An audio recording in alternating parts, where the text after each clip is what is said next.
Bismillahirrahmanirrahim. Assalamualaikum warahmatullahi wabarakatuh. Assalamualaikum warahmatullahi wabarakatuh. Alhamdulillahirabbil alamin wassalatu wassalamu ala asrofil anbiya wal mursalin wa ala alihi wa sahbihi ajmain amma ba'd. Segala puji bagi Allah Tuhan semesta alam. Semoga salawat dan keselamatan tercurahkan selalu pada Nabi dan Rasul termulia kita Muhammad Shallallahu Alaihi Wasallam beserta keluarganya dan para sahabat-sahabatnya. Baik, alhamdulillah. Para jamaah sekalian, sebelumnya terima kasih banyak sudah bisa bergabung kembali bersama kami Badan Dakwah Islam PT Donggi Senoro LNG dalam kajian bulanan. Dan seperti biasa untuk kajian kali ini akan diisi oleh Ustadz Agus Hendra Gunawan. Kita akan melanjutkan kembali kajian mengenai kitab Ensiklopedia Salat. Dan alhamdulillah Ustadz sudah bergabung bersama kita. Baik Ustadz, tafadhol Ustadz, terakhir kita sampai halaman 590 Ustadz. Eh, 190 ya. Sekarang mungkin terkait sudah sampai F, etika berjalan menuju sholat jamaah di masjid Ustaz. Baik. Assalamualaikum warahmatullahi wabarakatuh. Waalaikumsalam. Alhamdulillah, Allahumma salli wa sallim ala nabiyina Muhammad. Bapak Ibu sekalian milik Allah, ya ayyuhalladzina amanu taqullah wa qulu qawlan sadida yuslih lakum a'malakum wa yaghfir lakum dzunubakum wa may yuti'illah wa rasulahu faqad faza fawzan 'azima. Amma ba'du. Fa inna asdaqal hadits kitabullah wa khairal hadi hadi Muhammadin sallallahu alaihi wasallam. Wa syarrul umur muhdatsatuha wa kullu muhdatsatin bid'ah wa kullu bid'atin dhalalah wa kullu dhalalatin finnar. Alhamdulillah lewat kajian Donggi Senoro kita dimudahkan untuk sampai sejauh ini, sampai di bab terakhir dari jilid 1 ya Ahmad ya. Ya, kalau Allah memudahkan kita lanjut ke jilid 2, yaitu di akhir pembahasan jilid 1 bab 23 adalah etika berjalan menuju sholat di masjid. Kita sudah banyak bahas tentang bagaimana keutamaan ke masjid. Kita sudah banyak bahas bagaimana Masya Allah pahala yang berlimpah dan anugerah dari Allah dan rizki bagi bapak-bapak yang bisa melaksanakan sholat berjamaah di masjid. Dan Islam ini agama yang penuh aturan dan penuh sekali hal-hal yang semuanya diatur, termasuk etika berjalan menuju sholat berjamaah di masjid. Saya akan share screen. Baik.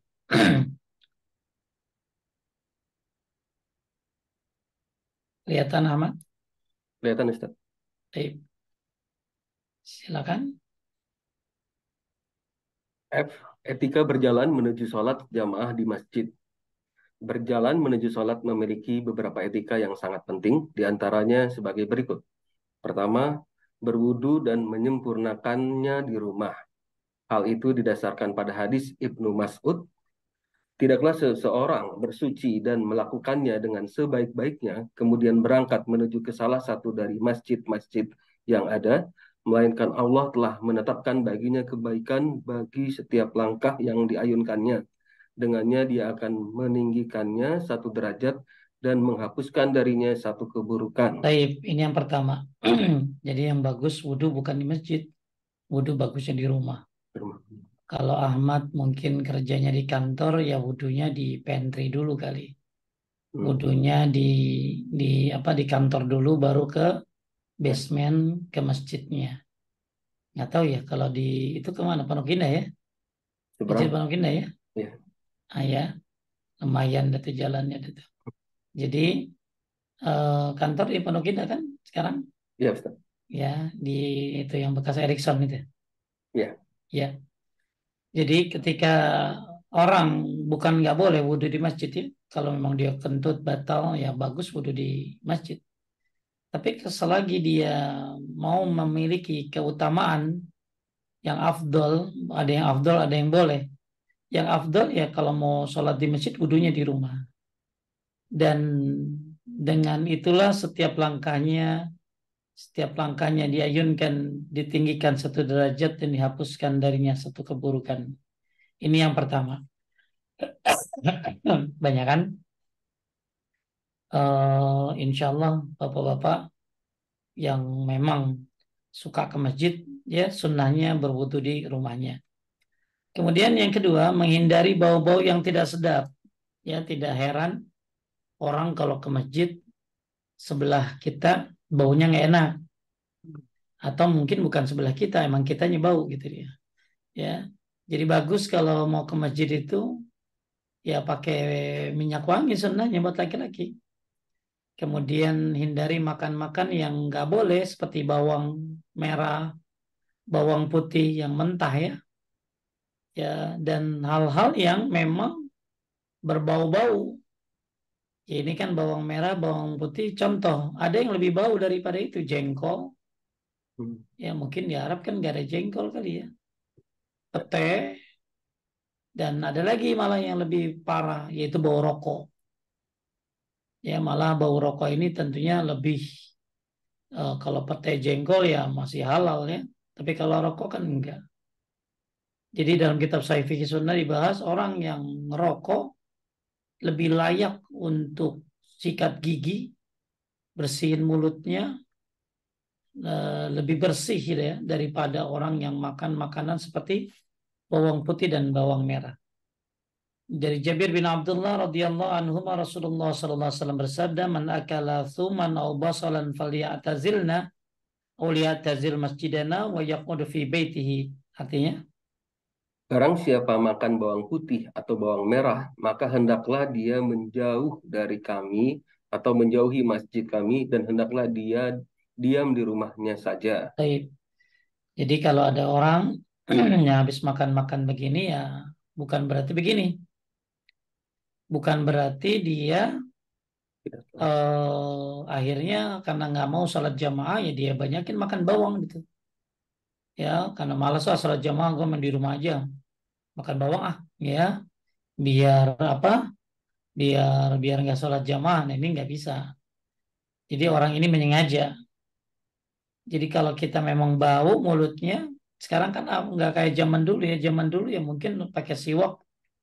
Kalau zaman sekarang kan tinggal kumur-kumur ada Listerine, ada mouthwash ya lebih mudah tentunya.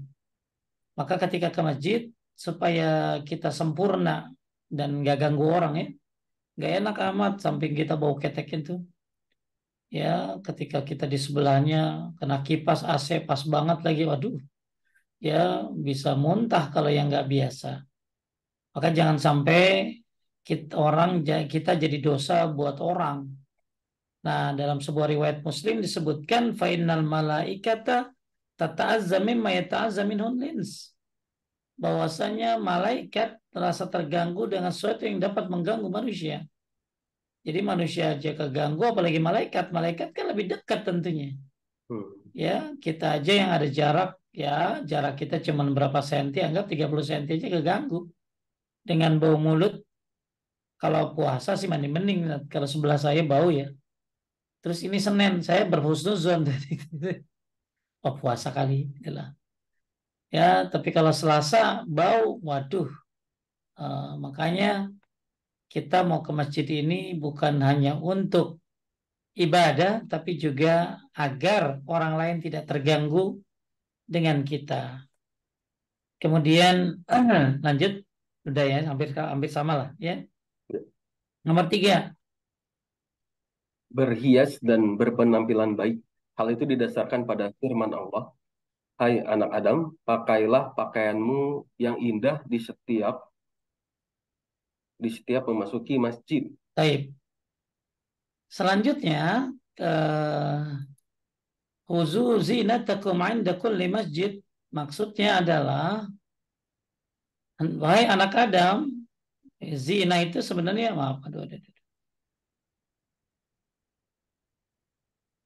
Zina itu sebenarnya artinya perhiasan Ahmad. Hmm. Zina itu artinya perhiasan. Jadi pakailah perhiasanmu ketika masuk masjid. Maksud perhiasan di sini adalah satu baju yang rapi, yang nggak harus baru. Termasuk ini jadi dalil buat pakai penutup kepala Ahmad. Hmm. Jadi Nabi itu hampir tidak pernah kali ya. sholat dengan terbuka kepalanya. Ya nggak usah pakai sorban, ya kita pakai peci. Ya kalau nggak bisa pakai peci ya pakai apa yang nutupin dah.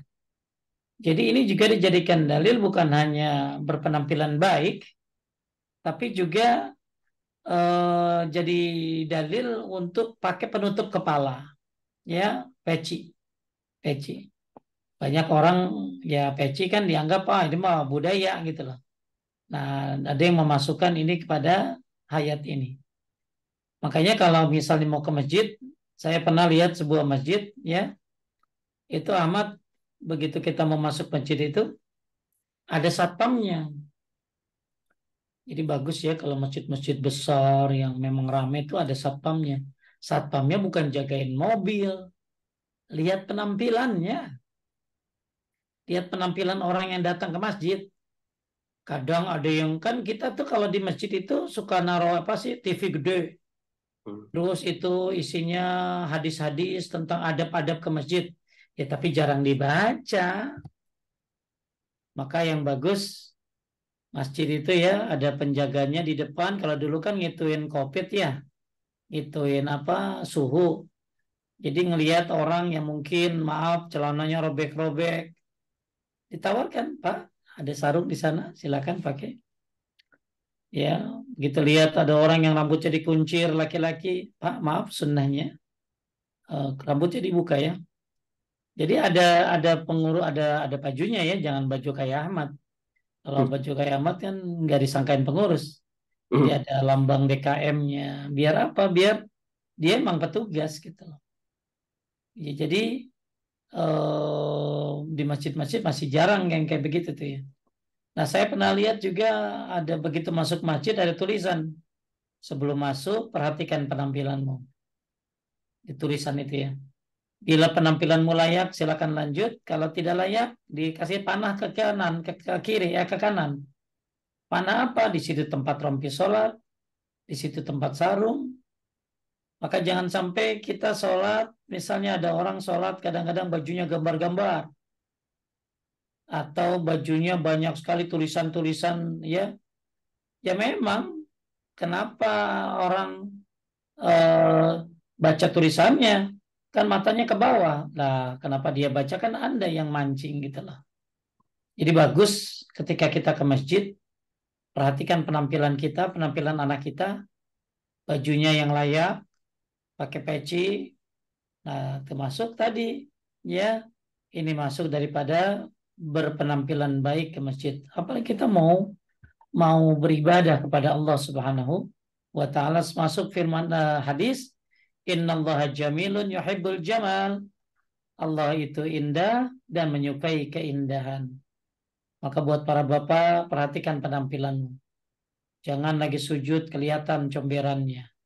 Ya, pantatnya tuh kelihatan apa sumbatannya. Jangan lagi sampai ada lagi yang bajunya putih tampak ininya kulitnya itu juga nggak boleh itu. Jadi bagus pakai kaos dalam tapi yang sampai lengan. Ya. Tapi yang keempat baca doa keluar rumah. Baca doa keluar rumah dengan niat untuk menunaikan sholat. Doanya pasti udah hafal yang ini nih. Bismillahirrahmanirrahim. Ala Allah wala haula wala quwata illa billah. Tapi lebih keren lagi kalau ditambahin yang ini nih Ahmad. Allahumma inni a'udzubika an adilla au udalla au azilla au uzalla au adlima au udlama au ajhala au yujhala alayya. Artinya, Ya Allah, sesungguhnya aku berlindung kepadamu dari menyesatkan atau disesatkan, dari tergelincir atau digelincirkan, berbuat zalim atau dizolimi, dan bodoh atau dibodohi. ini keluar rumah ya. Ini doa keluar rumah. Hmm. Dan sunnahnya kalau habis ini dari Ummu Salamah lihat ke atas ke langit. Kalau habis baca doa ini nih. Hmm. Pasti amat yang awal yang atas apal ya. Pasti ini ya. Tapi yang jarang apal yang ini. Ya. Ya, makanya kalau keluar rumah ya bikin stiker tuh bagus amat stiker di depan pintu sebelum keluar baca doa ini. Ya, atau taruh di handphone ya susah lah kalau ditaruh di handphone. Malas dibuka pastinya. Jadi keluar rumah di pintu ada doa ini. Yang kreatif mau nyari pahala silakan. Di copy, kemudian di stikerin, diwarnain setiap kalau ada orang hafal 10 orang aja jadi pahala buat dia tuh. Hmm. Ini doa bagus banget ya kalau bisa dihafalkan oleh bapak dan ibu supaya kita tidak menyesatkan atau disesatkan, tidak tergelincir atau digelincirkan, tidak berzolim atau dizolimi, dan tidak bodoh atau dibodohi. Lebih jarang lagi yang hafal doa ini Ahmad. Wuduh. Allahumma ja'al fi qalbi nuran wa fi lisani nuran wa fi sam'i nuran wa fi basari nuran wa min fawqi nuran wa min tahti nuran wa an yamini nuran wa min an shimali nuran wa min amami nuran wa min khalfi nuran waj'al fi nafsi nuran wa atim li nuran waj'al li nuran waj'alni nuran Allahumma atini nuran waj'al fi asabi nuran wa fi lahmi nuran wa fi dami nuran wa fi sya'ri nuran wa fi bashari nuran. Ini doa semuanya minta cahaya ini. Ya, ya Allah berikanlah cahaya dalam hatiku, cahaya pada lidahku, cahaya pada pendengaranku, cahaya pada pandanganku juga dan lain sebagainya. Bahkan minta cahaya di urat-uratku, cahaya di dagingku, cahaya di darahku, cahaya di rambutku dan cahaya di kulitku. Baik, ini adalah doa yang lebih jarang lagi dihafalkan. Minimal targetnya yang B ya, Ahmad. Ini Hmm. kalau bisa nih hafal nih yang Allahumma inni a'udzubika adillah audal, ini doa keluar rumah. Ya. Nah kalau ini doa nomor satu sama nomor dua, ini doa keluar rumah secara umum, ya, secara umum, termasuk ke masjid. Tapi yang ada tambahan tadi dari Musalama, kalau doa ini lihat kemana terakhir? Ke atas, ke langit. Ya, ini doanya habis baca doa lihat ke langit. Nah kalau ini khusus doa ke masjid, bukan doa keluar rumah. Ini doa ke masjid, ya panjang. Ini mal tahu lah ya. Kemudian nomor 5 lanjut. Nomor 5, tidak menjalinkan jemari ketika dalam perjalanan menuju ke masjid dan pada saat sholat. Yang demikian itu didasarkan pada hadis Ka'ab bin Ajrah. Rasulullah SAW bersabda, jika salah seseorang di antara kalian berwudu dan melakukannya dengan baik, kemudian berangkat dengan sengaja menuju masjid, hendaklah dia tidak menjalinkan jemarinya karena dia dalam keadaan sholat. Masya Allah. Jadi orang kalau keluar dari rumah nggak boleh begini. Hmm. Ini namanya tasbik. Maka tasbik ini dilarang ketika berjalan menuju masjid. Lebih dilarang lagi nungguin sholat. Maka hebatnya orang yang ke masjid itu dianggap pahalanya sholat walaupun dia belum mulai sholat. Maka dilarang tasbik. Ya kenapa? Karena dia dianggap kayak orang lagi sholat. Luar biasa nih. Dia belum sholat, tapi pahalanya udah dapat kayak orang sholat. Maka dia udah dianggap sebagai orang sholat. Ya, nah ini. Kemudian nomor 6, berjalan dengan penuh ketenangan dan hikmah bisakinah wal waqar. Dasarkan hadis, "Idza sami'tumul iqamah famshu ila sholati wa alaikum bis-sakinah wal waqar, alaikumus sakinah wal waqar, wa la tusri'u fama adraktum fasallu wa ma fatakum fatimmu." Lanjut. Jika kalian mendengar iqamah, hendaklah kalian berangkat untuk menunaikan sholat, maka berjalanlah kalian dengan tenang dan hikmat. Janganlah kalian tergesa-gesa. Apapun bagian sholat yang kalian dapatkan, maka kerjakanlah, dan apa yang tertinggal olehmu, maka sempurnakanlah. Tayyib, bisakinah wal waqar, dengan tenang dan wibawa. Ya. Jadi begitu jalan dengan tenang dan khidmat wibawa. Nah, ketika sampai lihat imam lagi tahiyat awal, ya ikut tahiyat awal. Hmm. Imam lagi tahiyat akhir, ya ikut tahiyat akhir. Imam lagi ruku, ya ikut ruku. Ya. Nah, ini berdasarkan hadis. Bagian salat kalian dapatkan, maka kerjakan apa yang tertinggal olehmu, maka sempurnakanlah. Dalam lafaz yang lain, lanjut. Jika iqamah sudah dikumandangkan, janganlah kalian mendatanginya dengan berlari, tetapi datangilah dengan berjalan, dan kalian harus benar-benar tenang. apapun bagian sholat yang kalian dapatkan, maka kerjakanlah, dan apa yang terlewatkan, sempurnakanlah. Ya. Dalam hadis di atas, terdapat perintah untuk mendatangi sholat dengan penuh ketenangan dan hikmat, serta larangan mendatanginya dengan berlari, baik itu sholat Jumat maupun sholat lainnya. Baik itu dalam keadaan takut tertinggal takbiratul ihram maupun tidak. Sabda Nabi Shallallahu Alaihi Wasallam, jika engkau mendengar iqamah, disebutkannya iqamah di sini sebagai peringatan atas yang lainnya, karena jika dilarang mendatanginya dengan berlari pada saat iqamah karena takut tertinggal sebagian sholat, maka sebelum iqamah itu lebih pantas. Hal itu ditekankan dengan dijelaskannya alasan.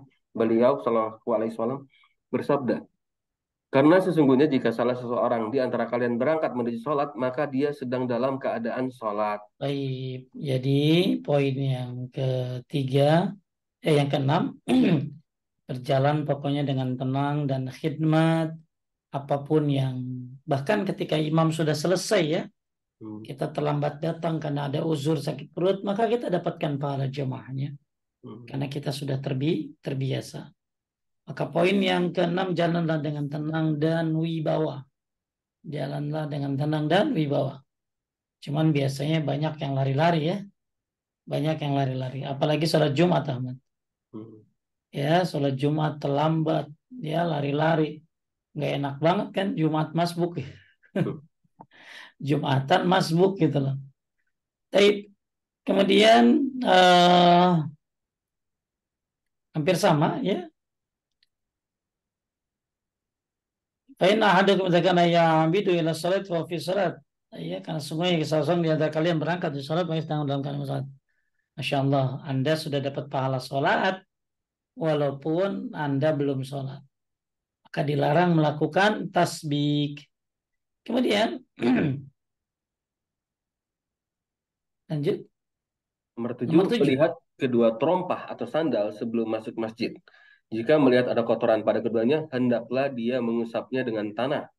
Hal tersebut didasarkan pada hadis Abu Sa'ad Al-Khudri. Di dalamnya disebutkan, jika salah seseorang di antara kalian mendatangi masjid, hendaklah dia melihat, jika dia mendapatkan pada kedua terompahnya kotoran atau barang najis, hendaklah dia menghapusnya, dan hendaklah dia mengerjakan sholat dengan mengenakan keduanya.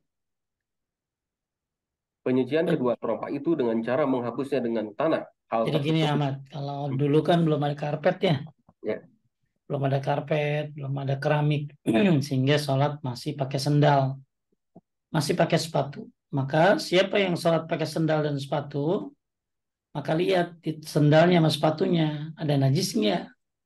Kalau ada, ya digosok-gosok pakai tanah. Kalau kita ya ada air ya pakai air. Tapi kalau nggak ada ya langsung sholat masuk masjid pakai sendal. Itu di zaman dulu yang mungkin sekarang agak susah dipraktekin sholat pakai sendal, pakai sepatu. Bisa ya kalau di halaman Masjid Nabawi Anda Anda di Masjid Nabawi kan di halamannya ya bisa pakai sholat pakai sendal pakai sepatu. Ya, kalau di Masjid Nabawi sih masih banyak karpet ya. Nah, mungkin kalau di Masjidil Haram ya dapatnya di mana selama memang suci apa tempatnya dia boleh sholat walaupun dia pakai sendal. Jadi sholat pakai sendal ini termasuk sunnah hmm, ya. Mungkin bisa dilakukan di rumah ya pakai sendal apa hotel kali ya yang tipis. Tapi jadi poin yang keenam ini ya tujuh ini kalau kita pakai sendal ke masjid maka lihat sendalnya ya ada najis atau tidak. Jangan sampai ada kotoran. Kemudian nomor 8 mendahulukan kaki kanan pada saat masuk masjid seraya baca doa. A'udzubillahil azim. Nah, ini jarang nih Ahmad nih doa nih.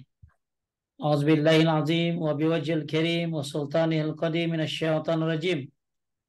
Baru bismillah wassalatu wassalam ala Rasulillah. Allah maftahli abwaab rahmatik. Makanya Ahmad kalau bisa bikin ini, Mat, di print, dibagusin, di print, kita perbanyak deh, Mat. Taruh di hmm, masjid-masjid nih. Ya, jadi pahala jariah buat kita nih. Jadi jarang orang kan kalau masjid taunya Allah maftali ababa rahmatik. Kalau orang masuk masjid kan doanya itu doang yang tahu dia. Padahal kalau paling bagus Doa masuk masjid itu salah satunya baca salawat. Bismillah wassalatu wassalam ala Rasulillah Allahumma ftali abwaab rahmatik. Kalau mau segitu boleh amat. Hmm. Kalau lebih keempat lagi, lebih komplit ya ini dia. Auzubillahi al-azim wa biwajhil karim wa sultanil qadim minasyaitonir rajim. Bismillah wassalatu wassalamu ala Rasulillah Allahumma ftahli abwaab rahmatik. Waktu saya nggak temukan di masjid Indonesia, Ahmad, betul? Yes, Ustaz. Ahmad mungkin kalau keliling-keliling ya ke masjid-masjid, lihat kemana mampir, belum ada doa ini ditempel. Tapi saya temukan ini di mana, Ahmad? Di Bali. Hmm. Saya kaget ya, subuh-subuh saya diundang untuk kajian di Bali di sebuah masjid. Saya kaget, tiba-tiba saya baca doa masuk masjidnya dari sini nih Ahmad, dari Bismillah, kelihatan kursornya. Kelihatan, Ustaz. Ya, jadi sini doang. Bismillah, wassalatu wassalamu ala rasulillah warahmatullahi. Lalu saya masuk, saya lihat, wih keren doa masuk masjidnya, ada salawatnya. Jarang ya di masjid-masjid mana kayak di Indonesia apalagi. Jarang ada doa masuk masjid ada salawatnya. Padahal bagus ada salawatnya. Jadi kalau yang minimal Allah maftahli apa rahmatik. Kalau mau lebih bagus tambahin bismillah. Terus baca salawat. Wassalatu wassalamu ala rasulillah. Baru Allah maftahli apa rahmatik. Dan ternyata itu Masjid Ahmad itu memang masjid ini bagus sunnah. Ramai. Ya ramai di Bali itu.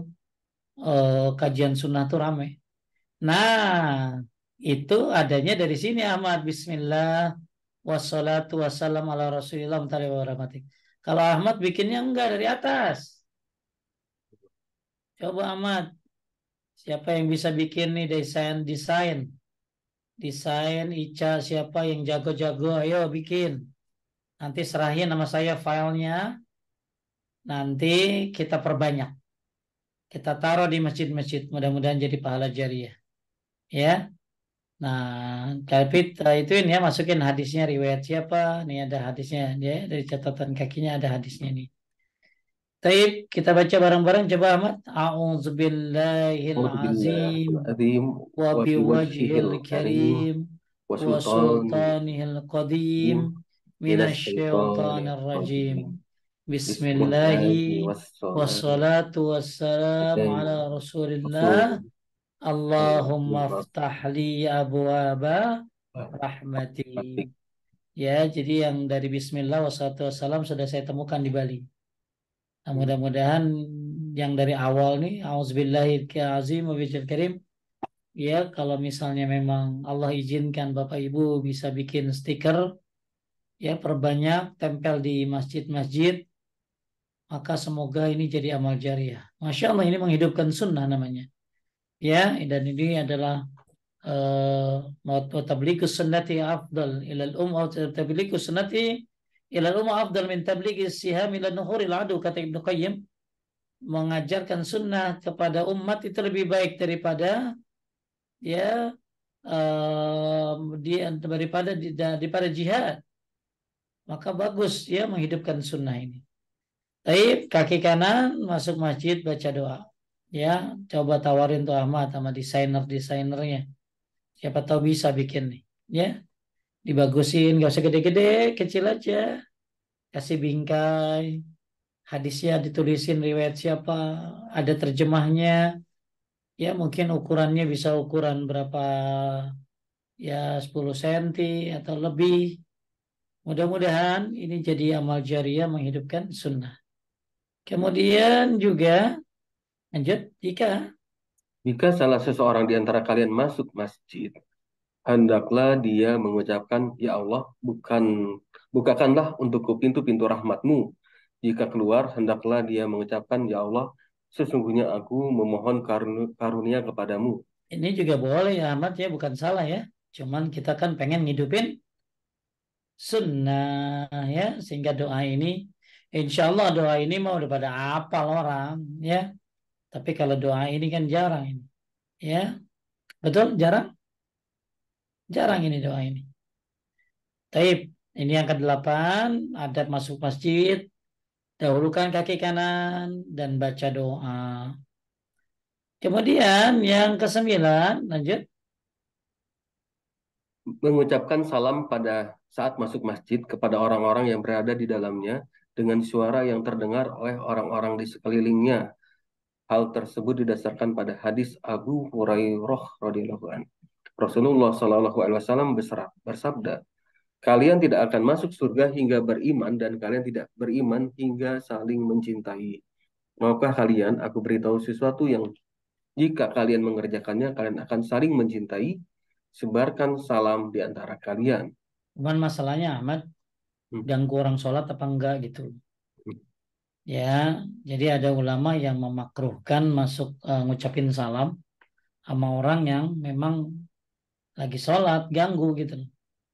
Tapi hadis ini secara umum memang, secara umum ya, kalau kita pengen apa, saling mencintai, maka tebarkanlah salam di antara kalian. Nah ini kan bersifat umum. Jadi mau masuk masjid boleh. Cuman kalau Anda lagi sholat berjamaah Ahmad, terus ada orang masuk masjid, Assalamualaikum. Nah, itu kan jadi ini ya, Ahmad harus jawab itu. Jawabnya kayak isyarat Ahmad begini. Ya, Hmm. jadi disyarat pakai tangan ini. Jadi itu jawab salam kalau ada orang salam sama yang ada di masjid. Hmm. Cuman kalau saya ya lihat-lihat ya. Mungkin gini, kalau memang orangnya depan kita ya, Assalamualaikum. Ya, kita salaman. Tapi kalau kencang-kencang ya takutnya mengganggu. Ya, mengganggu orang yang lagi sholat sunnah. Ya, dan harus dijawab tadi ya. Kalau ada orang salam di masjid itu harus dijawab. Tapi jawabnya Hmm. dengan apa tadi? Isyarat. Dengan isyarat. Ya, dengan isyarat seperti ini. Baik. Kemudian ya, mengerjakan salat tahiyatul masjid ya, jika muazin tak mengandalkan azan tak masuk waktu salat, dan mengerjakan salat sunnah rawatib jika pada salat wajib itu yang dikerjakan itu memang sudah memang ada salat sunnah sebelumnya. Tapi lanjut Tetapi jika Ahmad, sebelumnya jika sholat itu belum. tidak ada sholat sunnah rawatib, hendaklah dia mengerjakan sholat di antara dua azan, azan dan iqamah, karena setiap di antara dua azan terdapat sholat. Diperbolehkannya Baik, juga jadi gini. baginya untuk mengerjakan sholat tahiyatul masjid. Maka jika dia masuk masjid sebelum waktu sholat, hendaklah dia mengerjakan sholat 2 rakaat. Hal itu didasarkan pada hadis Abu Qatadah. Rasulullah SAW bersabda, jika salah seseorang di antara kalian masuk masjid, hendaklah dia tidak duduk hingga mengerjakan sholat 2 rakaat. Jadi gini Ahmad, kalau Ahmad datang ke masjid belum azan, ya bagusnya tahiyatul masjid. Karena kan belum belum ini, belum apa? Belum Hmm. azan. Kan belum tahu sholat apa. Kan belum azan. Sedangkan sholat qobliyah itu kan kalau udah azan. Ya. Nah, jadi kalau bapak-bapak datang ke masjid, ya, kemudian belum azan, misalnya datang asar jam setengah tiga kan belum azan. Maka Anda sholat tahiyatul masjid aja. Ya, tapi kalau misalnya sudah azan, maka sholat sunnah rawatib. Ya, kalau misalnya rawatib ya qobliyah duhur, ya, kemudian kalau misalnya nggak ada qobliyahnya gimana? Seperti asar ada qobliyahnya nggak? Ulama berbeda pendapat tentang asar ini.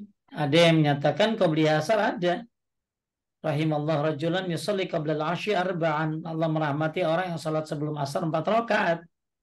Tapi kalau Anda nggak mau salat qobliyah asar, ya salat sunnah aja, salat sunnah 2 rakaat. Ya, salat sunnah apa tuh? Ada yang menyebutkan salat sunnah mutlak. Ya, jadi kalau memang sudah azan. Kalau saya sih ya misalnya asar ya, asar datang sebelum azan, ya sholat tahiyatul masjid misalnya. Ya. Tapi kalau sudah azan, ya kita sholat qobliyah aja. Ya, nah untuk qobliyah asar gimana? Ulama ada yang bilang ya qobliyah asar tetap ada qobliyah 4 rakaat paling banyak. Tapi ulama yang lain menyatakan ya nggak usah qobliyah asar, tapi sholat sunnah mutlak saja.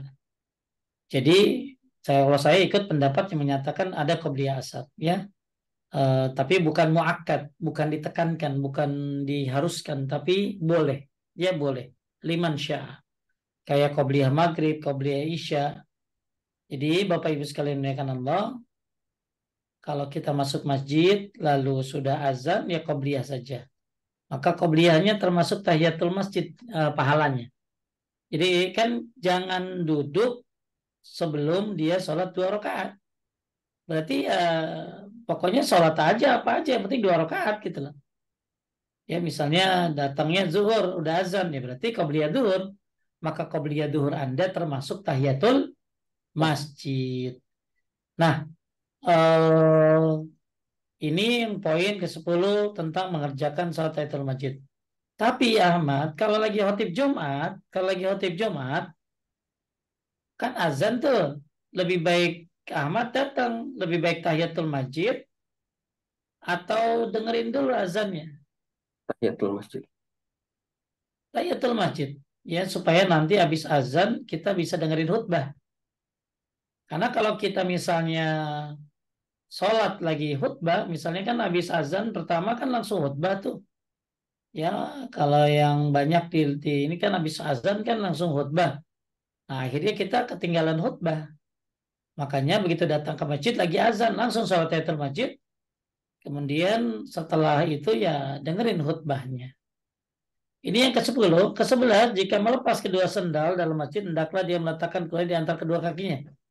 Ini kalau sholatnya pakai apa tadi? Sendal. Nah, posisi sendalnya ditaruhnya di mana, Ahmad? Di antara kedua Dua. kakinya. Nah, ini berlaku juga kalau sholat Idul Fitri nih. Di lapangan ya.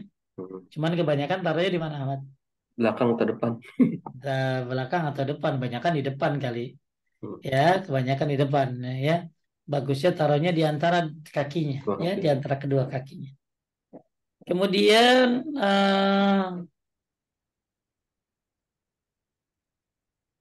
nomor 12 lanjut. 11. Memilih tempat duduk di barisan pertama sebelah kanan imam.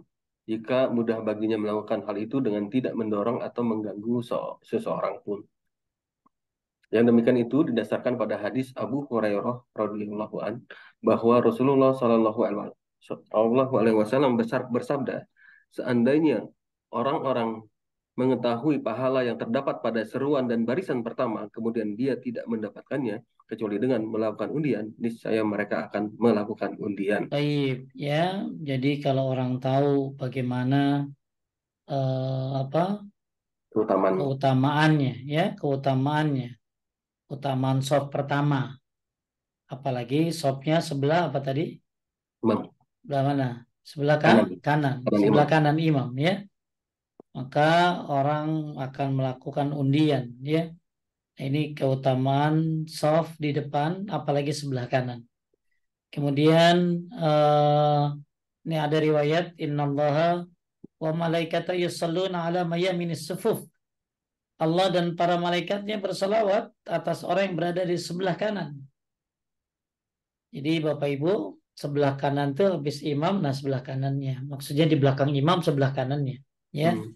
jadi paling bagus memang kalau sholat berjamaah dari imam ke kanan. Ya, cuman kalau di kita biasanya dari imam ke kanan, ya terus kiri, kanan kiri ya diseimbangin.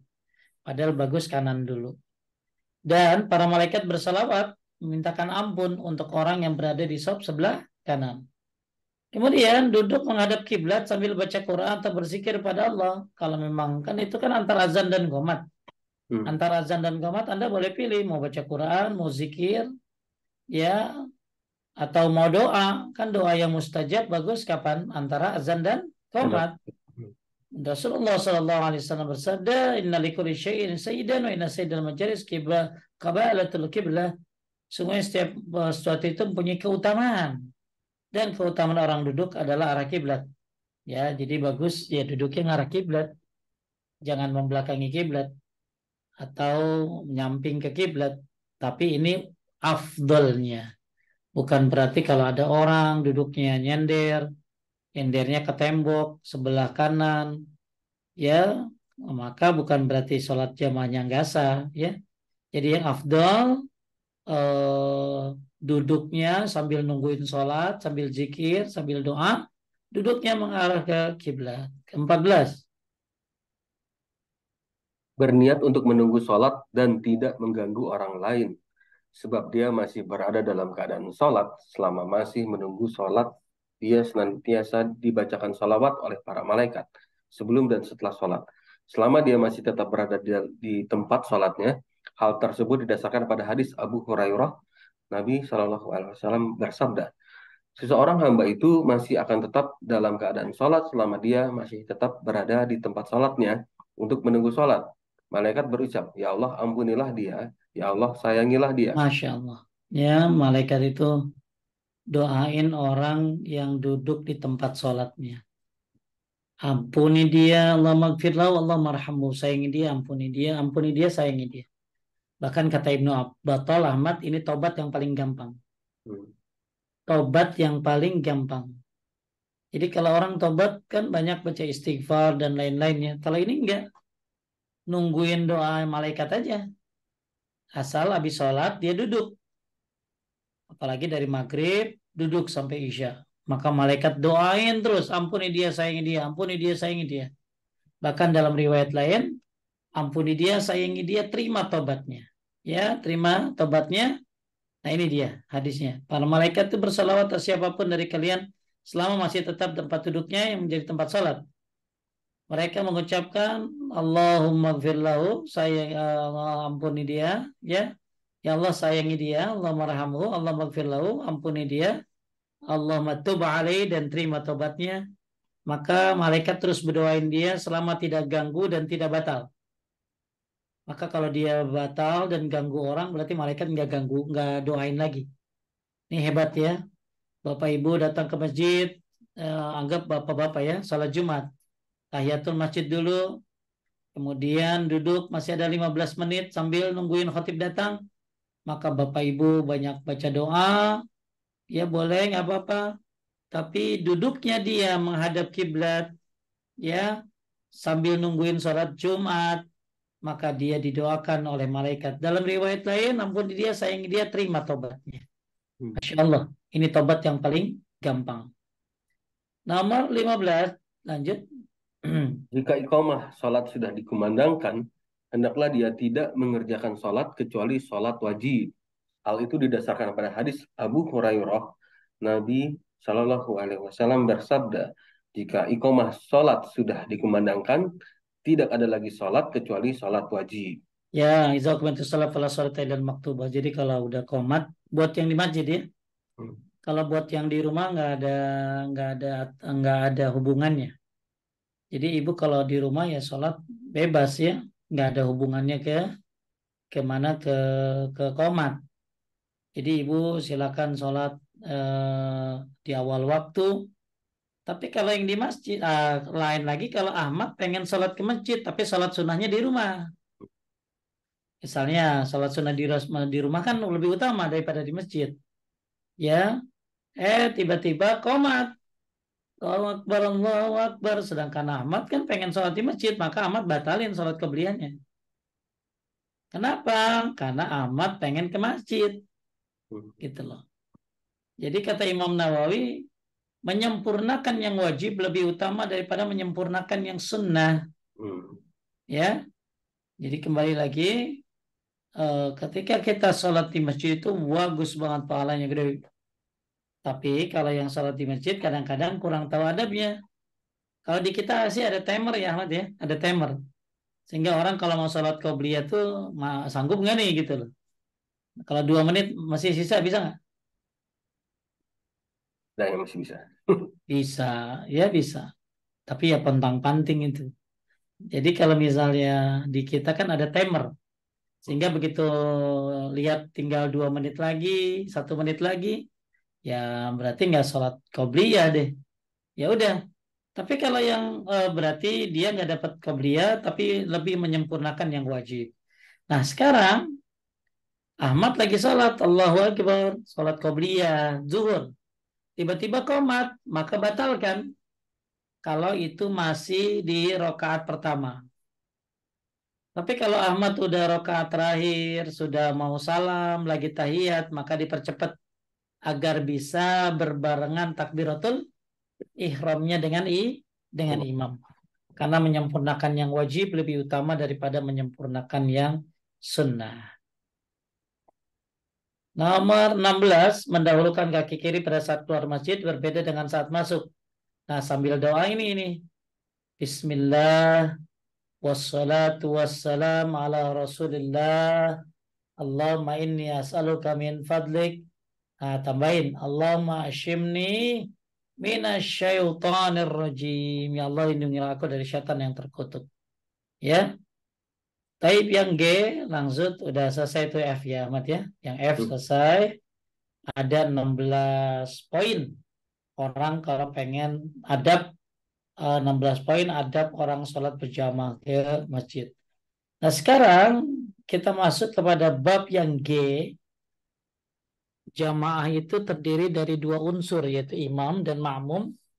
Meski dengan anak-anak menurut pendapat yang benar atau orang wanita yang masih mahram pada saat berkhalwah. Jadi kalau kita sholat ya kan yang disebut berjamaah itu ada imam ada makmum. Nah kita akan bahas nih bagaimana posisi kalau sholat apa tadi? Kalau sholat berdua gimana posisinya? Ini kita akan bahas sekarang. Baik, lanjut Ahmad. Hal tersebut didasarkan pada hadis Ibnu Abbas radhiyallahu an. Dia bercerita, aku pernah bermalam di tempat bibiku Maimunah, lalu Nabi Shallallahu Alaihi Wasallam bangun dan menunaikan sholat malam. Maka aku pun ikut mengerjakan sholat bersama beliau. Aku berdiri di sebelah Baik, kiri. sebentar. Aku berdiri di sebelah kiri beliau, lalu beliau memegang kepalaku seraya mendirikan aku di sebelah kanan beliau. Baik, sebentar Ahmad. Hmm,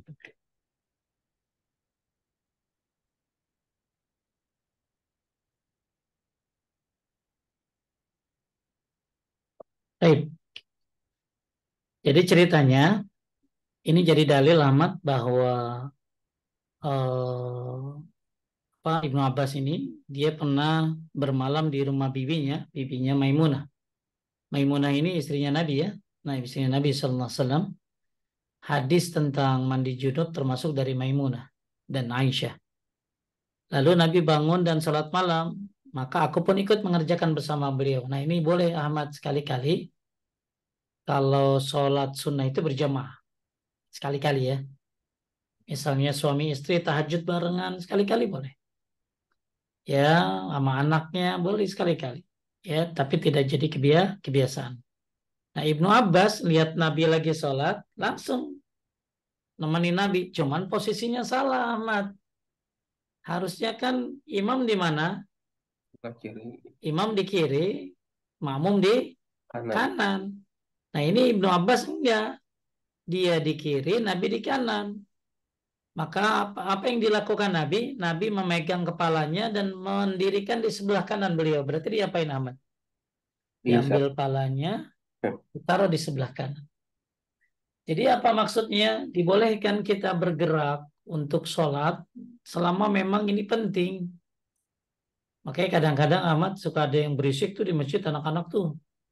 Ya, nah ini saya suka maju dikit, saya suka apa tepok gitu loh ya, supaya jangan berisik. Atau kalau kita ini mah masih mending ditepok. Ibnu Abbas diapain nama Nabi? Dipindahin kan palanya ke kanan. Karena masih kecil ya, masih kecil.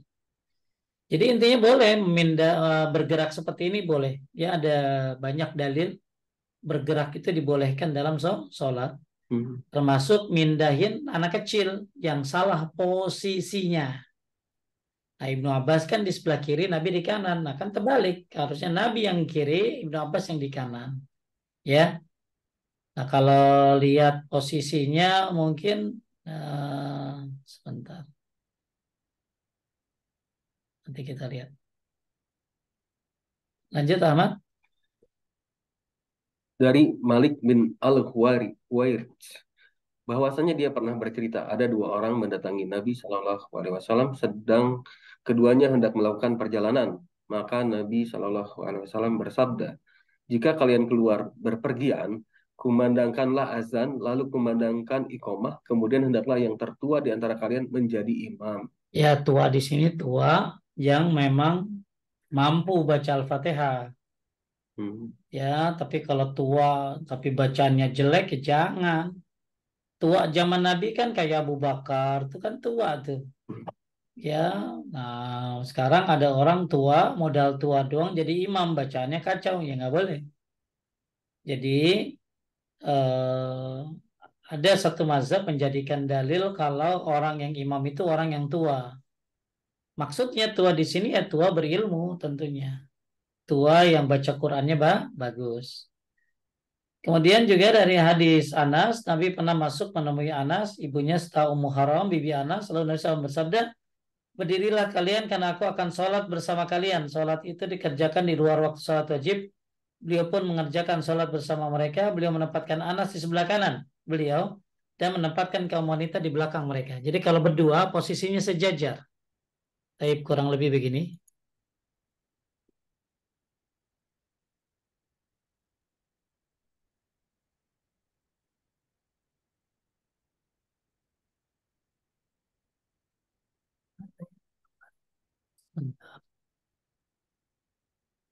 Ini ada gambar nih, saya taruh nih.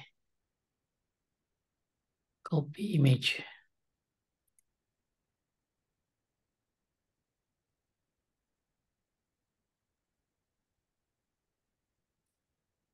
Kecil nggak, Ahmad? Muncul, Ustaz. Kecil. Kecil, bentar. Ah, kelihatan nggak? Kelihatan, Ustaz. Posisi imam dan makmum dalam sholat berjamaah. Kalau berdua ya begini nih sebenarnya. Apa sejajar kalau berdua ya sebagaimana Nabi dengan Ibnu Abbas tadi. Jadi kalau misalnya ada di mazhab Syafi'i itu mundur dikit, dikit doang. Nah, sekarang mah bukan mundur dikit, ke belakang banget kan. Hmm. Maka yang sunnah ya sejajar, sunnah sejajar. Kemudian kalau misalnya dia berdua ya, berdua, berdua, terus ada ibunya satu di belakang, laki berdua, perempuan di belakang, maka di mana? Di belakang imam. Ini saja apa di tengah-tengahnya. Kelihatan ya Ahmad ya? Kelihatan, Ustaz. Posisi perempuan tuh. Hmm. Nah, kalau misalnya bertiga laki-laki, satu imam, dua makmum, nah begini posisinya. Kelihatan kursor saya? Kelihatan, Ustaz. Baik, bentar. Ya, ini berdua nih. Ya, jadi imamnya di tengah, nah ini makmumnya berdua. Kalau misalnya perempuannya satu, ya kalau tadi kan laki berdua, perempuan satu, maka posisinya begini. Nah, kalau misalnya lakinya banyak, nah perempuannya di belakang imam kalau sendiri. Tapi kalau berdua, berarti satu di belakang imam, perempuannya, ya. Nah, satu lagi sebelah kanannya, Ahmad. Ya, sebelah kanannya kalau imamnya apa tadi? Kedua. Kalau Eh, imamnya men- laki-lakinya banyak, Laki-laki. tapi Hmm. perempuannya makmumnya sendiri. Sendiri. Hmm. Kalau berdua ya sebelah kanan ya berarti. Nah, kalau banyak seperti ini. Tapi kalau perempuan mau sholat berdua, bertiga, berempat itu sejajar semuanya. Hmm. Kalau perempuan sholatnya apa tadi sejajar. Baik, saya ulangi. Posisi imam dan makmum dalam sholat berjamaah. Ya, nah ini kalau posisi siapa nih? Posisi berdua. Nah ini posisi bertiga. Kalau pertiganya ini sama perempuan. Ya, kemudian posisi kalau laki-laki bertiga berarti dua makmumnya maka lakinya di depan imamnya, dua makmumnya seperti ini. Nah, inilah gambaran posisi apa sih? Posisi soft, posisi tempat orang yang sholat berjamaah. Tapi kalau perempuan sholat jamaah ya sejajar semuanya, ya imamnya di tengah-tengah. Baik, kita masuk lanjutkan lagi.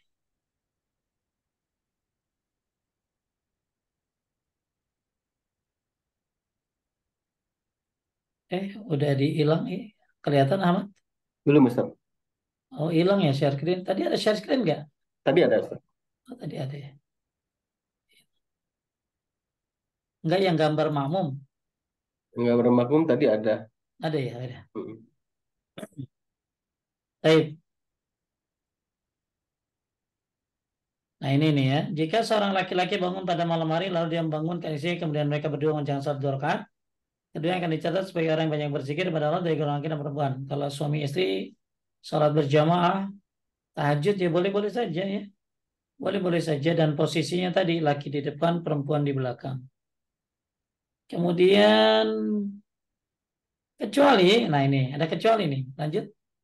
Kecuali jika perempuan itu bukan mahram dan sendirian di tengah orang laki-laki serta tidak ada orang lainnya, pada saat itu diharamkan baginya mengimami wanita tersebut.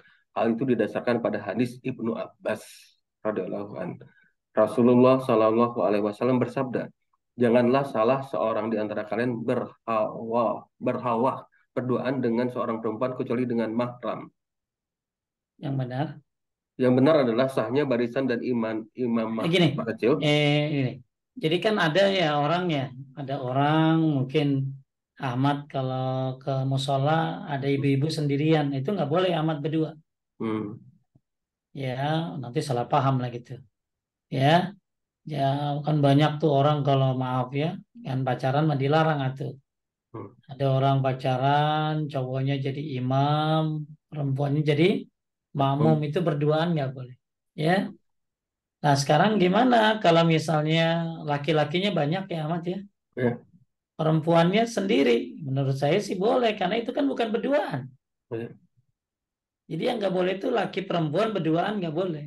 Hmm. Kalau bukan mahramnya. Tapi kalau dia misalnya Ahmad mau sholat, tiba-tiba ada ibu-ibu bilang, imamin saya dong gitu loh. Nah, ya ini nggak boleh kalau berdua. Tapi kalau bertiga, dia berdua sama temennya, kan nggak berdua tuh. Atau Ahmad sendiri dia berdua sama temennya, atau Ahmad rame-rame sama temennya, perempuannya sendiri berdua, maka dia boleh. Taib, ya. Sekarang kita akan bahas tentang masalah imam anak kecil. Boleh nggak anak kecil jadi imam? Lanjut yang benar. Yang benar adalah salah sahnya barisan dan imamah anak kecil, baik dalam salat fardu maupun salat sunnah. Hal itu didasarkan pada keumuman dalil-dalil yang ada. Di antara dalil yang paling jelas adalah hadis Amr bin Salamah, ayahku pernah bercerita, aku benar-benar datang kepada kalian dari sisi Nabi Shallallahu Alaihi Wasallam. Beliau bersabda, kerjakanlah salat ini pada saat begini. Kerjakanlah salat ini pada saat begini. Jika salat telah tiba, hendaklah salah seorang di antara kalian mengumandangkan azan dan hendaklah yang paling banyak hafalan Al-Qur'annya di antara kalian mengimami kalian. Taib, jadi yang paling bagus jadi imam adalah yang banyak hafalannya dan bagus suaranya, bacaannya. Kemudian, nah lanjut nih, masih ada lanjutan hadisnya. Kemudian mereka Kemudian, memandang dan tidak ada seorang pun yang lebih banyak hafalan Al-Quran melebihi aku karena aku telah mempelajarinya dari para pengendara atau musafirin. Mereka pun mengajukan diriku di hadapan mereka, sedangkan pada saat itu aku berusia 6 atau 7 tahun. taib, jadi anak kecil boleh jadi imam. Sekarang kan banyak ya anak kecil yang hafal juz amma, Hmm, hafal juz 28, 29, bapaknya enggak. Makanya yang berhak jadi imam siapa? anaknya. Siapa? Anaknya. Karena anaknya yang paling banyak hafalannya. Selama anaknya ini memang dia wudunya benar ya. Kan ada anak kecil usia 6-7 tahun tuh masih belum apa sih. Kalau usia 10 tahun biasanya udah pada benar kan udah balik gitu. Tapi kalau usia 6-7 tahun ini kadang-kadang dia nggak wudu atau wudunya salah-salah. Nah itu nggak boleh jadi imam dia. Tapi kalau dia wudunya bagus, kemudian ya dia bacaannya juga bagus, maka hadis ini menjadikan dalil bahwa boleh orang jadi imam usia 6 tahun atau 7 tahun. Kalau di Arab Ahmad banyak ya anak-anak kecil jadi apa tuh? Jadi jadi apa? Jadi imam. Jadi imam. Ya, jadi imam banyak di YouTube tuh ya. Di YouTube suka sering kita lihat anak kecil ngimamin bapak-bapak. Tapi kalau di Indonesia mah jarang ya. Di Iya. Indonesia jarang. Makanya waktu itu pernah ada hafiz Quran anak kecil saya suruh jadi imam. ya sama bapaknya itu suruh saya jadi imam deh. Ya tapi mungkin ya harus harus izin ya sama DKM dulu. Jadi bagi bapak ibu yang punya anak kecil dan anak kecilnya ini masih umur 6 tahun 7 tahun lalu wudunya benar dan dia juga sholatnya apa nggak main-main, apalagi ditambah dengan bacaan Fatihahnya bagus, apalagi hafalannya banyak, maka dia lebih berhak jadi imam daripada bapaknya, ya. Nah, cuman kadang-kadang bapak-bapak kan tadi menang tuanya tadi kan, menang tuanya tapi bacaannya kurang. Jadi yang lebih berhak adalah anaknya. Jadi ini hadis menunjukkan bahwa sah anak kecil jadi imam kalau memang dia benar wudunya, bagus hafalannya, ya. Kemudian masalah jumlah, ya jumlah minimal pelaksanaan sholat jamaah itu adalah berapa? Ya dua, imam Dua. dan makmum. Jadi kalau sholat jamaah ya minimal 2 orang, maka itu jamaah. Kemudian imam ya menganggap sholat jamaah itu sudah sah dilakukan 2 orang atau lebih. Kami tidak ada perbedaan pendapat dalam hal tersebut. Baik, masih banyak kasih kita selesaiin.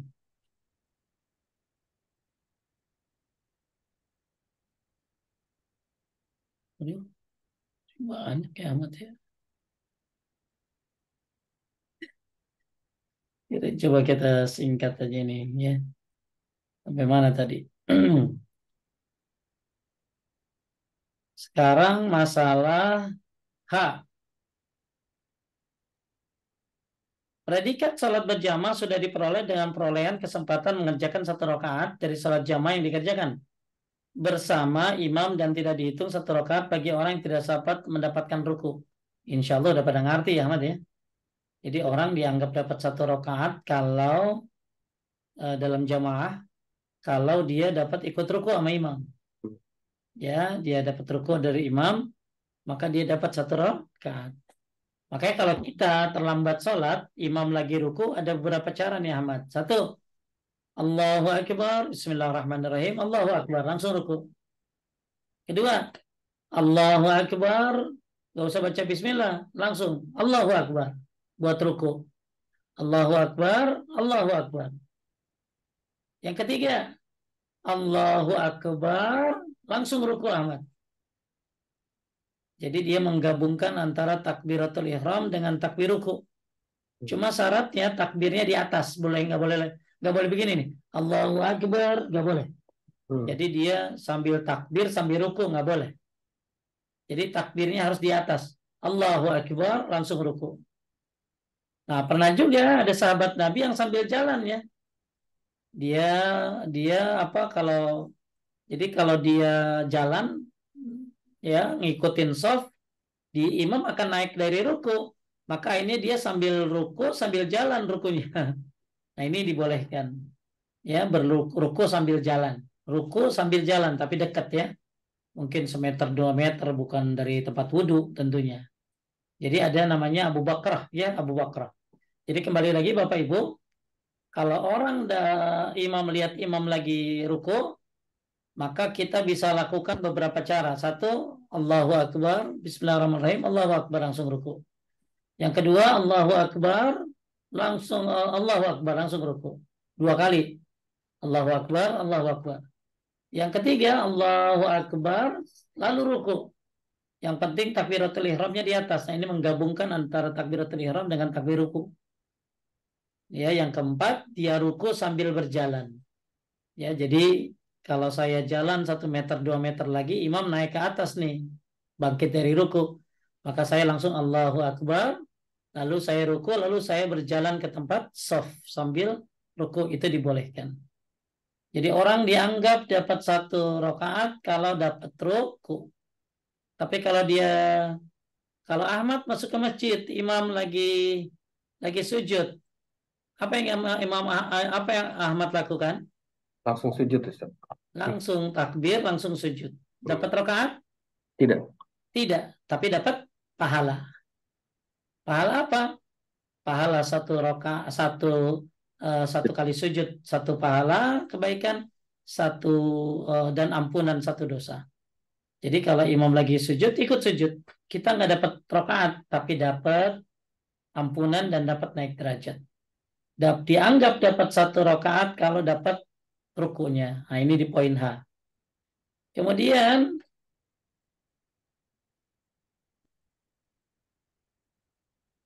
nah ini. Nah sekarang gini Ahmad. Pernah nggak Ahmad begini ya? Imam ruku, Ahmad masuk, Ahmad ruku, dia naik. Coba lihat di sini. Boleh baca Ahmad. Barang siapa? Barang siapa mendapatkan sholat imam sedang ruku, berarti dia telah mendapatkan rokaat sholat sebelum imam meluruskan tulang punggungnya. Ya, jadi kalau imam sudah naik ke atas, lurus punggungnya, berarti nggak dapat. Hmm. Tapi kalau misalnya gini nih Ahmad, nih. Imam lagi ruku ya, kita datang, Allahu Akbar, tak pas gitu tuh. Nah, imam kan belum lurus punggungnya itu, ya. Nah, selama katanya tangan kita udah didengkul, kan biasanya kita kalau mau ruku, tangan udah nyampe dengkul duluan, ya. Tapi kalau ragu ya ditambah 1 rakaat aja lagi. Ini tentang masbuk ya, tentang masbuk. Kemudian masalah yang selanjutnya, salat jamaah kedua disyariatkan bagi orang yang tertinggal jamaah pertama yang dikerjakan bersama imam masjid. Kalau memang kan biasanya yang utama itu kita berjamaah itu dengan imam yang rawatib, imam yang utama, ya imam yang utama, imam yang ditunjuk oleh masjid.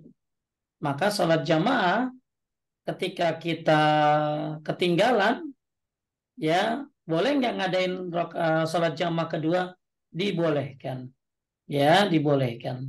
Apalagi masjidnya yang di pinggir jalan, ya, ya apalagi masjid di pinggir jalan. Nah, tapi kalau ini masalahnya beda Ahmad. Misalnya gini, Ahmad datang ke masjid, kemudian udah selesai salat jamaah, Ahmad salat sendirian, sedangkan saya udah salat, maka saya boleh salat nemenin Ahmad. Hmm. Nah ini dalilnya, ya boleh yang demikian.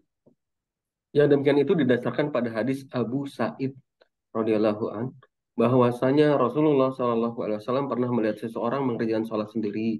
Beliau bersabda, adakah orang yang akan bersedekah pada orang ini? Maka hendaklah dia mengerjakan sholat bersamanya. Paham? Jadi kan saya udah sholat, Ahmad belum kan? Ahmad kalau sholat sendiri pahalanya satu tuh. Maka saya boleh temenin Ahmad sholat. Hmm. Tapi saya niatnya sholat sunnah. Walaupun duhur Ahmad kan 4 rakaat. Hmm. Maka saya juga sholatnya 4 rakaat. Tapi pahalanya dari pahala apa? Sunnah. Pahala sholat sunnah. Taib. Dalam lafaz Tirmizi disebutkan. Ada seseorang yang datang sedang Rasulullah SAW sudah mengerjakan sholat. Beliau pun bertanya, siapa di antara kalian yang ingin melakukan perniagaan pada orang ini? Lalu ada seseorang berdiri dan sholat bersamanya. Maksudnya siapa yang mau dapat perniagaan? Bisnis nih. Bukan Bersama. bisnis pahala maksudnya. Ya. Jadi kalau Bapak Ibu kebanyakan di kita sih kagak pada mau ya. Hmm. Ya, oh, ayo temenin saya sholat dong. Wih, kan gue udah sholat gitu loh. Padahal kalau nemenin bagus dapat pahala. Ya, misalnya saya udah sholat di masjid ya Ahmad nih. Sholat di masjid, sholat Isya. Pas datang ke mana? Datang ke rumah istri saya belum sholat Isya. Nah, maka saya bisa sholat sunnah, ya sholat sunnah. Lalu istri saya sholat Isya. Boleh nggak apa-apa begitu. Maka istri saya dapat pahala apa tadi? Pahala Sama. sholat berjamaah. Ya, yang ini orang bilang namanya sedekah sholat, Ahmad. Hmm. Sedekah sholat. Ya, jadi intinya Bapak Ibu, kalau ada orang yang sholat sendirian, misalnya Ibu punya teman sholat sendirian, sedangkan Ibu udah sholat, maka Ibu boleh nemenin dia sholat lagi. Cuma Ibu niatnya sholat sunnah, ya, sunnah. Eh, nah ini ada cerita-cerita hadis-hadisnya hampir sama semuanya tentang membersamai orang yang belum sholat.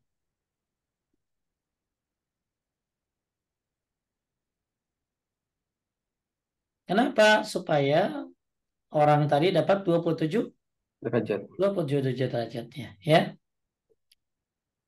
Ya, ini bolehnya dari mana? Kan tadi hadisnya tuh. Ya. Eh, Juga dalam hadis menunjukkan disyariatkan yang masuk bersama orang yang mengerjakan sholat sendirian meskipun orang yang masuk itu telah mengerjakan sholat jamaah. At-Tirmizi rahimahullah mengatakan demikian itu merupakan pendapat lebih dari satu orang ulama dari para sahabat Nabi SAW lainnya dari kalangan tabi'in mereka mengatakan tidak ada masalah bagi orang untuk mengerjakan sholat jamaah di masjid yang di dalamnya sudah dilaksanakan sholat jamaah. Pendapat yang sama juga dikemukakan oleh Ahmad dan Ishaq. Taib sampai sini dulu mungkin Ahmad. Ustaz. Ya, ya Ya, masih eh, banyak ini. ya ada Boleh difotoin ya, difotoin buat minggu depan biar Insya saya Allah. nggak nanya-nanya lagi. Baik. Eh, ada pertanyaan, cuma kita batasi sampai maksimal sebelum jam 2, Ustaz. Karena, Boleh, taib. oke. Kita coba bacakan pertanyaan yang dari atas, Ustaz. Assalamualaikum Ustaz. Jadi walaupun sudah tahu telat banget, tetap lebih baik tetap berangkat ke masjid ya. Bolehkah sudah wudhu terus ngunyah permen supaya bau mulut lebih sedap, Ustaz? Taib, yang pertama, ada di antara para salafus saleh ketika dia datang ke masjid sudah terlambat, maka dia cari masjid yang lain, Ahmad. Hmm. Cari masjid yang lain yang masih salat jamaah. Contoh, di daerah kita itu suka ada dikenal.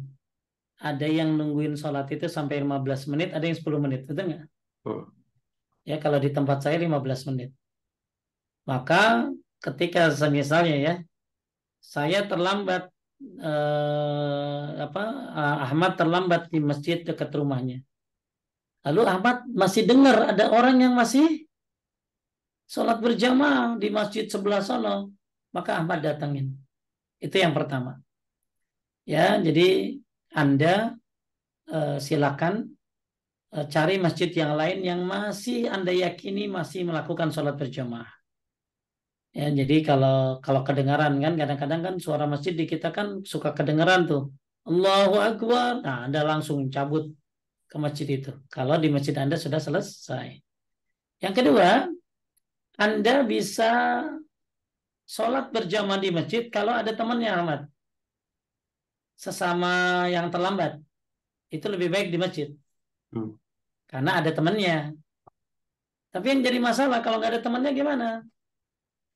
Dia pengen sholat di masjid tapi nggak ada temannya. Maka lebih baik dia sholat di rumahnya bersama istrinya. Ya, supaya dapat pahala sholat Emang. berjamaah. Yaitu. Kemudian yang kedua tadi, boleh nggak ngunyah permen? Kenapa nggak boleh? Boleh, nggak apa-apa. Cuman pastikan rasanya tidak ada kalau mau sholat berjamaah di masjid. Kalau ada ya bagus. Maksudnya gini, sambil jalan dia kan misalnya dia habis apa ya? Takut mulutnya bau, maka dia minum makan permen dulu. Tapi nanti pas sholat jangan sampai lupa, karena ada orang lupa Ahmad. Dia sholat tapi masih ada permen di mulutnya. Ya, itu yang pertama. Kedua, eh, ketika kita mau sholat permennya dibuang, lalu rasanya harus dihilangkan ya. Hmm. Dia minum dulu biar hilang rasanya. Lanjut. Baik, Ustaz. Bagaimana hukumnya menambah bacaan hamdan kasiron toiban mubarakan fi pada saat membaca doa iftitah, Ustaz? Apakah itu termasuk sunnah? Ini termasuk sunnah bacaan iftitah itu. Jadi gini, Allahu Akbar, Alhamdulillah, hamdan katsiran, tayyiban, mubarakan fi. Itu termasuk sunnah dalam sunnah baca iftitah, itu iftitah juga termasuk.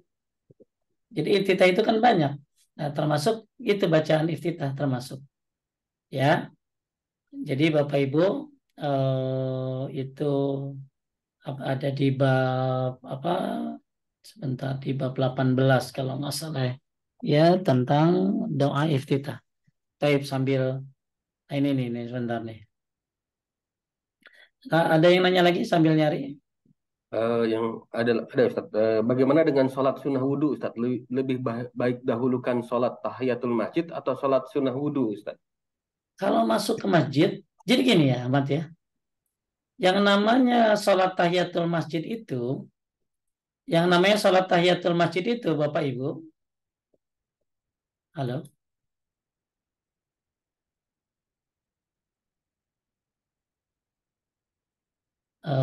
Hilang nih ya. Ahmad hilang. Ya. Halo Ahmad. Ada Ustaz. Taib. Yang namanya tahiyatul masjid itu tidak tidak harus gini. Kan kata Nabi jangan duduk sebelum sholat 2 rakaat. Jadi Anda mau sholat apa saja yang penting 2 rakaat namanya tahiyatul masjid. Misalnya ibu datang ke masjid duhur lalu sholat qobliyah duhur, maka qobliyah duhur ibu termasuk tahiyatul masjid. Nah sekarang ibu habis wudhu lalu sholat sunnah wudhu, maka sholat sunnah wudhu ibu termasuk tahiyatul masjid. Jadi kalau ibu tanyakan mana dulu sholat sunnah tahiyatul masjid apa sholat sunnah wudhu? Sholat sunnah wudhu. Karena sholat sunnah wudhu ibu termasuk tahiyatul masjid. Jadi jangan duduk sebelum sholat 2 rakaat. Sholat apa aja yang penting 2 rakaat. Mau qobliyah, mau sholat sunnah wudhu, maka itu termasuk tahiyatul masjid. Lanjut. Eh, Mau tanya kalau sedang sholat witir, tinggal 1 rakaat lagi, lalu azan, apakah lanjut lanjut saja atau Lanjutin, lanjutin. Ya, lanjutin. Kenapa? Karena kan udah 1 rakaat. Jadi gini Bu, man adraka rakaatan faqad adrakas shalah. Siapa yang dapat 1 rakaat maka dia dapat sholat. Ya, jadi misalnya ibu sholat witir 3 ya. Allahu Akbar. Begitu rakaat kedua azan, maka ibu udah dapat itu witirnya. Tinggal lanjutin lagi 2 rakaat, ketiga rakaat. Ya, jadi makanya kalau kita tahajud sama witir, tahajud witir belum, sedangkan waktunya mepet, maka belain witir. Hmm. Dan ketika kita witir, ya niat 1 rakaat, itu mah 1 rakaat kan gampang insya Allah ya. Ya, jadi kalau kita niat witir 3 rakaat, terus pas rakaat kedua azan subuh, maka lanjutin aja karena Anda sudah dapat 1 rakaat. Malah Anda udah dapat 2 rakaat lagi. Ya. Nah Dan ini tadi yang nanya ya, yang nanya saya share nih. Doa iftitah tuh banyak banget. Salah satunya yang ditanya ini. Kelihatan Ahmad? kelihatan Nomor Ustaz. 2. Dari Anas radhiyallahu an bahwasanya seorang yang datang masuk ke dalam barisan sholat dengan napas renggang membaca Alhamdulillahillah alhamdulillah hamdan kasiran mubarakan fi. Ini termasuk doa apa? Doa iftitah. Jadi iftitah itu banyak ya, ada Allah Akbar kabira, ada lagi Allahumma rabba Jibril, banyak ya, termasuk Alhamdulillahi hamdan kasiran mubarakan fi. Ya. Jadi ini termasuk doa iftitah. Jadi cuman ibu nggak usah tambah-tambah dengan Allah Akbar kabira alhamdulillah kasiran subhanallah bukrata wasila. Alhamdulillahi hamdan kasiran tayyiban barakan fi. Nggak boleh. Jadi satu aja. Ya, ibu pilih mau yang mana takbir apa iftitahnya. Mau yang alhamdulillahi hamdan kasiran mubarakan fi boleh, atau Allah Akbar kabira alhamdulillah kasiran subhanallah bukrata wasila boleh. Jadi pilih salah satu, jangan dua-duanya. Ya, Hmm. lanjut. Eh, Ustadz mohon penjelasannya jika sholat rawatib zuhur sebelum 4 rakaat dan sesudahnya 4 rakaat atau 2 rakaat Ustadz. Karena Boleh 4-4, boleh 4-2, boleh 2-2. Saya ulangi ya. Minimal 2 qobliyah, 2 ba'diyah. Itu hadisnya Ibnu Umar. Kalau dari Aisyah, 4 qobliyah, 2 ba'diyah. Kalau hadis yang lain, 4 qobliyah, 4 ba'diyah. Jadi boleh 4-4, boleh 4-2, boleh 2-2. Termasuk tergantung Anda waktunya ada atau tidak, ya punya kesempatan atau tidak. Cuman man hafaza arba'an qabla duhri wa arba'an ba'daha haramallahu 'alan nar. Siapa yang menjaga 4 qabliyah duhur dan 4 ba'diyah duhur diharamkan dari api neraka. 4 qabliyah, 4 ba'diyah. Ya, kalau nggak bisa ya 4-2. Nggak bisa juga 2-2. Itu. Lanjut. kemudian kalau sudah sholat qobliyah subuh dengan dan menunggu untuk sholat berjamaah sambil menunggu kita membaca doa pagi demikian juga dengan sholat asar apa dibolehkan Ustaz? Boleh. Ya dibolehkan setahu saya fatwanya. karena sudah masuk waktunya, walaupun dia belum sholat asar atau belum sholat subuh. Misalnya gini, saya sambil kan di masjid di daerah saya ini 15 menit. Sedangkan qobliyah ba'diyah kan paling berapa menit kan? 2 menit, 3 menit beres. Nah, masih ada waktu banyak 10 menit. Nah, saya baca zikir pagi sore itu dibolehkan. Karena sudah masuk waktu subuhnya atau asarnya. Ya walaupun dia belum sholat. Yang nggak boleh dia zikir pagi sore, dia nggak sholat gitu. Lanjut. Baik Ustaz. Kalau azan bersaut-sautan di sekitar rumah karena jarak masjid berdekatan, apakah kita jawab semua lantunan azan semua atau cukup satu azan saja Ustaz? Yang saya tahu dari sebuah fatwa, saya lupa syekhnya siapa, kenapa nggak dijawab semuanya? Kan itu amal soleh. Ya, itu kan jawab azan tuh gede pahalanya. Ya, apalagi jawab doa habis azan. Itu tinggal di negeri Indonesia ya enak ya gitu, banyak azan. Tapi kalau Anda liar, bingung, jawab yang mana, ambil salah satunya. Ya, Anda jawab semuanya boleh. Hmm. Ya, Anda mau ambil salah satunya karena bingung, bingung nih urutannya kagak ngerti ini nyaut-nyautan bingung, ambil salah satu yang dekat rumah Anda.